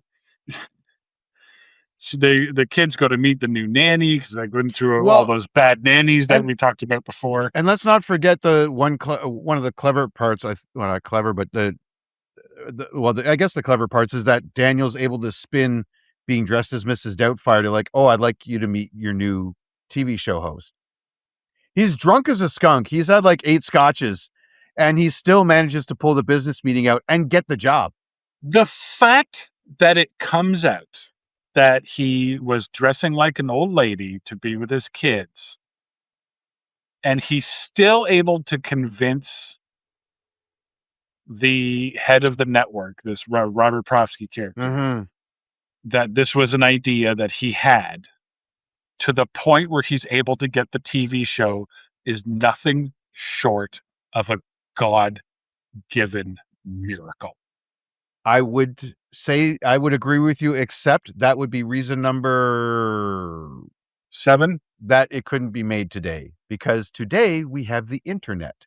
1993, the guy, the head of the TV network, could very well never find out, because that court proceeding. What are you talking about? He was in the restaurant.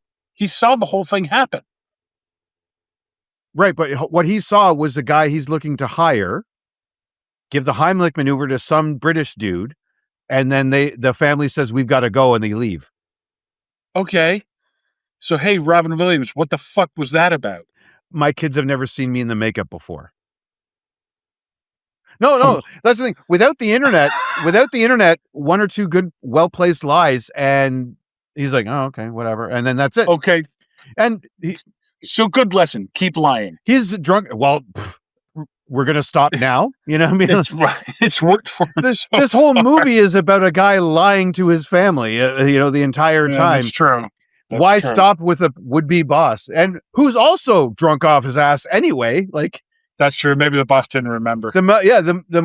Or he's just so nonplussed that maybe, you know what? Maybe he's going to try and get some strange at the bar, because Robin Williams talks about, like, well, that's why he's wearing. He made out with one of the waitresses. Maybe he's out to get some strange. Yeah.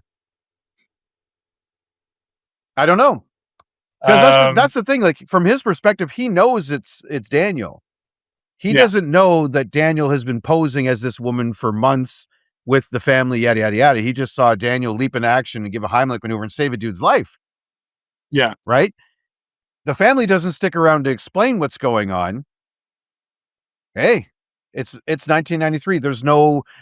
He's not going to see it on Instagram.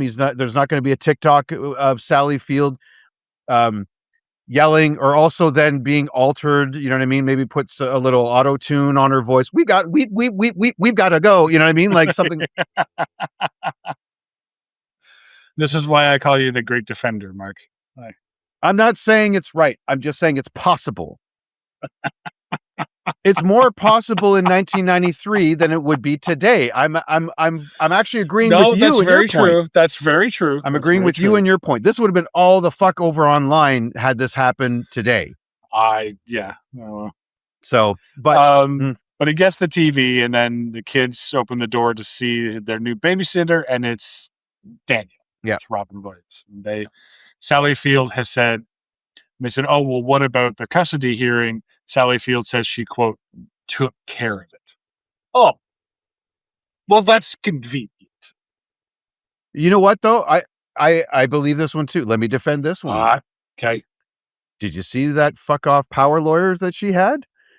She probably sick. That lady probably just walked into court one day. We looked at the judge and said, stop it. The Daniel thing, stop it. And he's like, yes, ma'am, court adjourned. And that's it.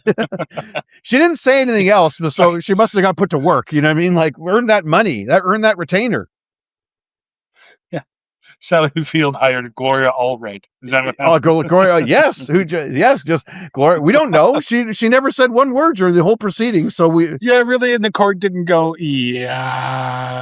no, he's clearly a psychopath. Well, he's still going. I'm not putting him in charge of children. That is one thing that they never follow up on. Is he in therapy now? Like, is he actually? Did he serve jail time? No, they didn't. He didn't. There was a custody hearing, so there was no. But somehow during a custody hearing, it's like she gets the kids, you get therapy. That was the result of that last court hearing. So I'm just saying that power suit wearing lawyer just probably walked in and said, nope, we're done with this. Okay.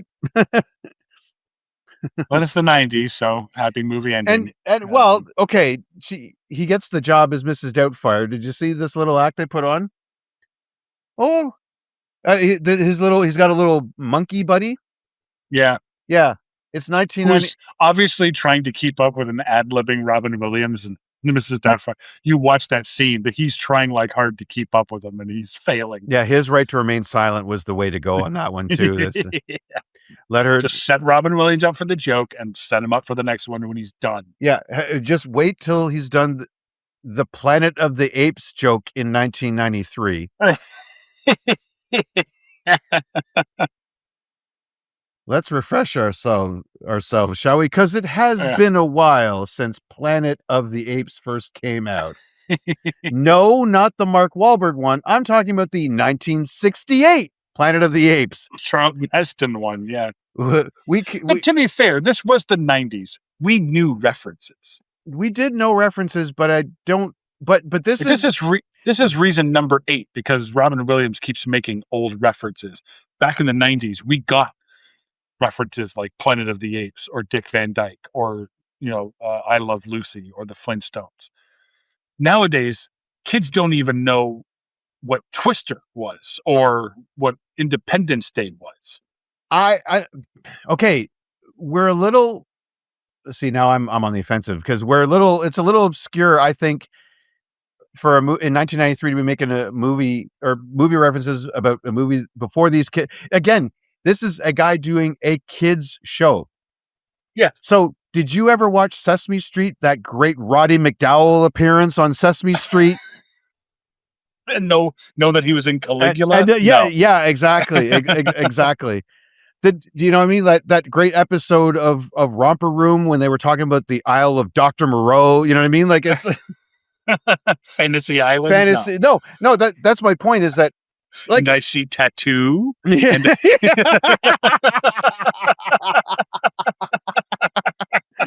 Romper Room. I see Ricky Ricardo. And I see the plane.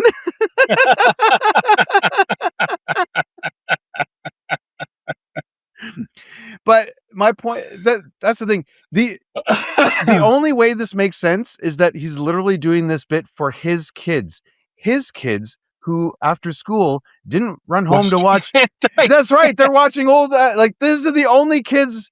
They weren't watching He-Man, Thundercats, Turtles, Blue's Clues, Where in the World is Carmen Sandiego, or anything like that.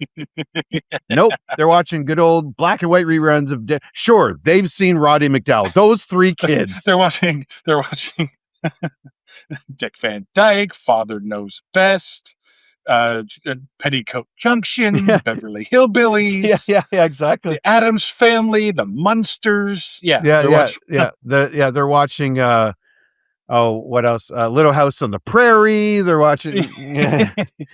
Everyone shows up the next day. Oh my God! Did you see that Animaniacs episode? It's like, no, but I watched fucking Jethro learn what a pool table was. Did you see that episode of Three's Company where the landlord thought that Jack was gay and which was every episode of Three's Company? That's when they wanted to watch something new. But they're in San Francisco, so the kid that he's talking to go, "Oh, you behave." Yeah, but it is like making a Friends reference today. Yeah, to a child again. He's doing a kids show and he's doing Planet of the Apes references. I was like, oh man, it would be very confusing from this kid's point of view. I don't know. How could they miss a woman who's made up and is their dad? You know what I mean? Like, what, on TV? There's a whole bunch of like, we miss her and things were better when she was. Yeah. It's like, no, you got bamboozled by your ex-husband. You know? Yeah, they're not really comprehending it well, are they? Yeah, they're not like once they they actually think Mrs. Doubtfire is a separate person. Is going to show up one day at the door and just come for a visit. Yeah, we'll have a spot of tea. You know what I mean? Like, no, that's the same guy you have your supervised visits with on Saturdays. Like it's And there's a reason why. It's because of hello, you know what I mean? Like it's because of the run by fruiting. It's all of it. So just a few things in this movie. I got a lot actually. According to one biography, Robin Williams decided to test out the believability of his Mrs. Doubtfire character by going to an adult bookstore and making a purchase. An adult bookstore? Yes. And he was able to do so without being recognized. Now, I think what helped with that was the fact that they probably saw this 6-foot-old woman and just looked the other way. And it's an adult bookstore. You're not making a lot of eye contact. Yeah, exactly. I would imagine. You know what I mean? You see this 6-foot-tall adult woman buying a giant 6-foot dildo. Yeah, you're not looking at her. No. You you're leaving. Yeah. It's really, yeah. Chris Columbus would use 2 or 3 cameras at a time when shooting Robin Williams' scenes. Of course, he just wanted to make sure he got all angles of his improvisational comedy. Oh, yeah. Oh, yeah, absolutely. That's yeah. just smart. Yeah. That is just a very wise move. During the restaurant scene, when Mrs. Doubtfire's teeth fell into the wine glass, the cast didn't know that Robin Williams would do that. So the reactions on film were genuine, which if you go back and watch is actually interesting to see. Because sorry, which scenes? The scene at the end when he drops the teeth. Oh, during the dinner. During the dinner. Oh, okay. So like Sally Field, she's kind of like, oh my god, and like, so. And Brosnan's trying to help. Yeah, I think kind of good improv on Brosnan though to be like. I think that may have been a cut and be like, okay, yeah, we're going to use this, so like work with it. You know what I mean? Yeah, just pretend to help, and it gets awkward, and yeah. The character Mrs. Doubtfire was first performed by Robin Williams at a show Andy Kaufman did at Carnegie Hall. Mrs. Doubtfire in that one was played to be Kaufman's grandmother. Could you imagine going to a Carnegie Hall performance of Andy Kaufman and all of a sudden Robin Williams shows up? What a two giants of comedy in one show. Yeah, what a 2-pack. Yeah. Throughout the film, Mrs. Doubtfire says the word deer how many times? 104. Close. So close. Oh, Dalmatians, 101. Wow. That was really just, I didn't count. That was out of my ass. So some almost cast. So for the TV show owner, the Robert Profsky character. Yeah. George Carlin. Yeah. Okay. I could see you want to talk about 2 giants though? Yeah. No kidding. That, you know what though? I know Carlin could have done it. Don't get me wrong. Oh yeah, for sure. Consummate professional, but a waste of him. But he would have cost that movie so much money back in 1993. Yeah. He was still, but a waste of talent to be the straight man. Yeah. Well, I don't know. You got to get them he's where the they can blowjob both... giving homeless guy in Dogma. So yeah, not exactly the straight man though. Or James Silent Bob Strike Back. No, I think it was Dogma. No, he was the priest in Dogma. Oh, right.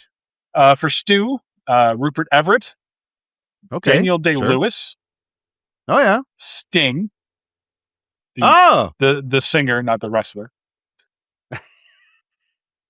Yeah. Yes, because when you think of handsome British men, you think of Steve Borden. Yeah. Yeah. And now I'm looking to you, Mark. Liam Neeson. Oh well, I considered doing it, but I thought maybe that Robin Williams is a little bit of a maniac. I don't know if I want to do it. A very specific set of skills. And acting opposite that freak is not one of them, On the role of Lydia, the older girl, Christina Ricci. Oh, she would have been fantastic. Yeah, way too good for this movie. Mm. This is a good movie, don't get me wrong. It's an enjoyable movie, but Christina Ricci in 1993, I mean, she was just about to do Sleepy Hollow. So, and she had done Addams Family and was the standout. Now she had just done Casper. So, when did she do Addams Family though? Later. For Natalie Hillard. Earlier, 1991. Oh, okay. So she's just coming up, and she stole the show. Yes, she did. Yeah. So you're right. She might. Yeah. She would. And Raul Julia was in that one. Yeah. And Christopher Lloyd. And Angelica Houston. Angelica Houston. Yeah. Yeah. Exactly. I think. At that point, it's like, you know what? We got Christina. We don't need any other kids. They got one kid. Yeah. She'll just do everything. Yeah. And the role of Natalie Hillard was Mara Wilson's character, Blake Lively. A very young Blake Lively would have been that one. Okay. Didn't know she was a child actress, but fair enough. Offered the role of both Mrs. Doubtfire and Stu. You mentioned him earlier, Tim Allen. Tim Allen. Now, you mentioned him for Stu. For a dick for the evil villain. Yeah, the evil villain. He was offered Mrs. Doubtfire. Could he have? Can you imagine Mrs. Doubtfire instead of hello? Yeah, exactly. At least Doubtfire would be like, oh, I do carpent 3D, or, you have power tools, and I'll fix your car, like. Oh yes, I can improve your vacuum cleaner. I'll give it more power. Yeah, exactly. You don't have a crescent wrench, baby, So in the role of Mrs. Doubtfire. Can I guess one? Sure. Was Jim Carrey offered it? No. Would have been good. Think comedic actors. So one of them was Hugh Grant. Okay, the British thing would have been... Which I don't think would work, because then you would have to have Sally Field leaving Hugh Grant. And in 1993, I don't think any woman is divorcing Hugh Grant. No, by 1999, though, they were breaking up with him and going after Rupert Everett types, though. That's the... Exactly. Yeah. Matthew Broderick. I think he could have done it. He was at the cusp. I think he could have pulled something out. He was at the cusp. I think he could, if he'd really put it to it. I think he could have come up with something. Now, had we only gotten him, we wouldn't have known what we were missing. Right. So I still think it would have been good. Yeah. But we would be having this conversation like, oh, Robin Williams almost got this. Oh, you know what I mean? Like, that's what we'd be saying. Rowan Atkinson. Well, there's a surprise. Yeah. No, don't get me wrong. Funny. Also, I just never would have picked him out for Mr. Bean as Mrs. Doubtfire.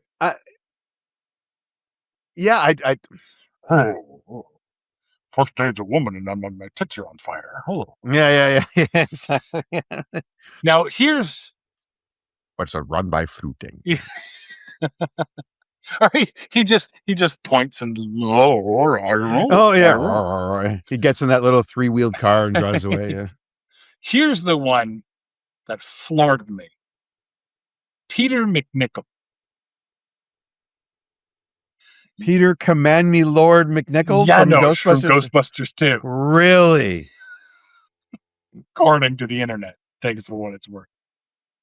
I mean, that's insanity.